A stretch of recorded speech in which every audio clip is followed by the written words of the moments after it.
Bismillahirrahmanirrahim. Assalamualaikum warahmatullahi wabarakatuh. Selamat pagi semuanya. Alhamdulillah, pada kesempatan ini saya sangat bersyukur karena saya dapat memenuhi tugas mata kuliah bahasa Indonesia ini, yaitu public speaking. Nah, oleh karena itu, perkenankan saya berbicara sedikit tentang pentingnya memiliki sifat ekstrovert dalam menuntut ilmu.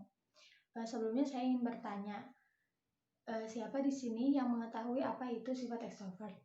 Dan apa sih pentingnya sifat ekstrovert dalam menuntut ilmu? Nah, sebagaimana kita ketahui, sifat ekstrovert adalah kebalikan dari sifat introvert. Jika introvert lebih senang menyendiri, maka seorang yang memiliki sifat ekstrovert lebih menyukai lingkungan yang interaktif. Mereka cukup antusias dalam hal baru dan senang bergaul. Hal itu disebabkan karena seseorang yang memiliki sifat ekstrovert lebih didominasi dengan sifat dan kondisi atau kebiasaan yang menyenangkan dari luar diri mereka sendiri.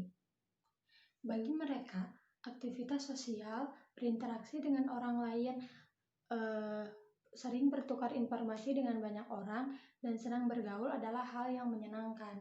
Dan sebaliknya, jika mereka dalam keadaan sendiri, menurut mereka itu adalah sesuatu yang sangat membosankan. Berikut ada ciri-ciri seseorang yang memiliki kepribadian ekstrovert.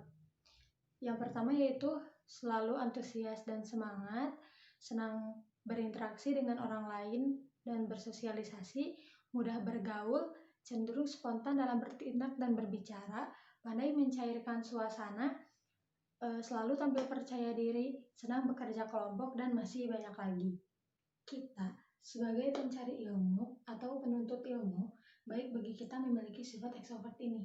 Kenapa? Karena menurut ciri-cirinya yang tadi disebutkan, sifat ekstrovert ini akan memudahkan kita dalam segala sesuatu yang berhubungan dengan pendidikan. Seperti tadi, sifat antusias dan semangat, senang bersosialisasi atau berinteraksi, selalu tampil percaya diri, dan masih banyak lagi. Nah, dalam dunia pembelajaran, memiliki sifat ekstrovert memang baik untuk memudahkan kita dalam belajar. Nah, seperti tadi yang disebutkan, yaitu selalu antusias dan memiliki semangat yang tinggi. Nah, dengan sifat ini, kita akan selalu semangat untuk menuntut ilmu atau pergi ke kampus. Nah, sebagaimana kita ketahui, apabila kita mempunyai semangat yang tinggi dalam belajar, maka tidak akan ada sesuatu pun yang dapat menghalangi kita untuk terus menuntut ilmu. Misalkan hari ini libur perkuliahan, tapi kita tetap semangat untuk menuntut ilmu. Dan antusiasnya mereka tidak akan pernah berhenti untuk mendapatkan apa yang tidak mereka ketahui sampai dapat. Jadi mereka akan terus mencari apa yang tidak diketahuinya. Begitu juga senang berinteraksi atau bersosialisasi dengan orang lain. Nah, senang berinteraksi dan bersosialisasi tidak hanya di lingkungan pendidikan saja, tetapi di lingkungan masyarakat pun kita harus bisa mempunyai sikap ini, karena kita tidak hanya dengan itu-itu saja kalau berbicara atau berinteraksi, tetapi kita juga perlu berinteraksi dengan orang lain. Nah, poin selanjutnya yaitu selalu tampil percaya diri. Ini memang jadi permasalahan banyak orang. Akan tetapi, kita bisa melatihnya sejak dini. Banyak orang yang merasa tidak percaya diri, padahal itu merupakan hal yang tidak baik. Nah, merasa percaya diri juga akan memudahkan urusan kita. Misalnya, kita hari ini ada presentasi. Nah, tetapi kita tidak ada waktu untuk mempelajari atau berlatih presentasi itu. Tetapi, karena kita selalu tampil percaya diri, maka presentasi yang belum dipersiapkan itu akan berjalan dengan lancar dan tidak akan gagal. Memang sulit ya untuk merasa percaya diri, tetapi bisa kita latih sejak dini. Seperti kita sering bertemu dengan orang lain dan kita saling menyapa dengan orang lain, dan masih banyak lagi. Nah, pokoknya kita harus melatih diri sejak dini supaya kita bisa tampil percaya diri di depan orang lain. Lain halnya apabila kita memiliki sifat introvert. Sebagaimana kita ketahui, sifat introvert adalah kebalikan dari sifat extrovert. Nah, orang yang berkepribadian introvert akan cenderung lebih fokus pada perasaan, perkataan, mood yang berasal dari diri sendiri alias internal, dibandingkan dengan orang yang mencari stimulasinya dari luar diri sendiri. Nah, berikut ada beberapa ciri orang yang berkepribadian introvert. Yang pertama yaitu suka menyimpan perasaan sendiri. Nah, dalam dunia pembelajaran memiliki sifat ini, yaitu memiliki sifat suka menyimpan perasaan diri sendiri itu, kita akan kesulitan dalam dunia pembelajaran. Seperti misalnya kita sedang belajar di dalam kelas. Nah terus ada yang ingin kita tanyakan kepada guru.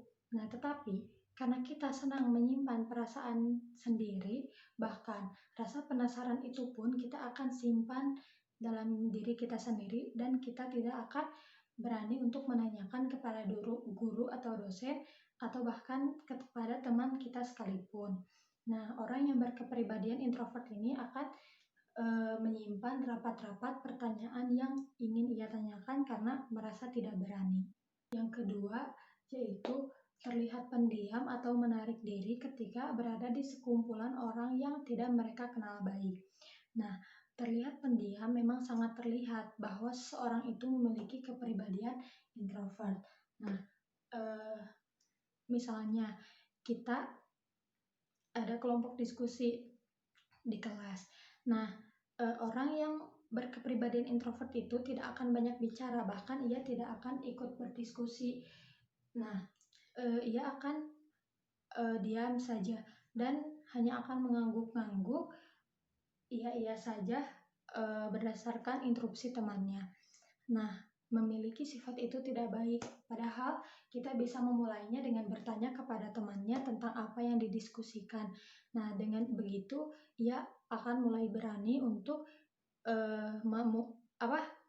mengemukakan pendapat yang menurutnya benar. Yaitu selalu merasa sadar diri dan berpikir sebelum bertindak. Nah, memiliki sifat sadar diri dan selalu berpikir sebelum bertindak bukanlah hal yang salah. Kita memang perlu untuk merasa sadar diri agar kedepannya kita tidak sombong. Nah, tetapi apabila kita terus-terusan berlarut-larut dalam kata sadar diri itu juga tidak baik karena akan membuat kita untuk terus-terusan merasa rendah diri. Nah, misalnya di suatu kelas sedang ada diskusi, lalu seorang guru meminta pendapat muridnya. Lalu kita ingin berpendapat, tetapi karena terlalu berlarut-larut dalam kata sadar diri itu sehingga mempunyai pemikiran seperti saya bukan apa-apa di kelas ini, atau IP saya hanya rata-rata, jadi saya tidak berhak untuk memberikan argumen. Nah, mempunyai pemikiran seperti itu tidak baik karena itu tidak baik juga bagi mental kita dan akan menurunkan semangat kita sebagai pencari ilmu. Nah, alangkah baiknya kita sesekali bolehlah menyampaikan pendapat atau suatu argumen yang dirasa argumen itu benar menurut kita. Keempat, yaitu senang bersosialisasi tetapi hanya dengan orang yang sudah dikenal saja.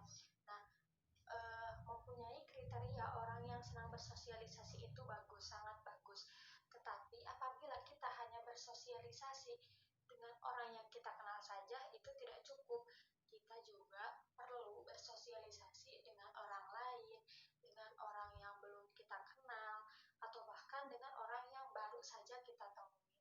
Nah, alangkah baiknya kita juga bisa bersosialisasi dengan orang lain atau orang yang belum kita kenal, agar semua permasalahan bisa terpecahkan. Kepribadian itu memang bawaan sejak lahir dan sudah menjadi takdir Tuhan.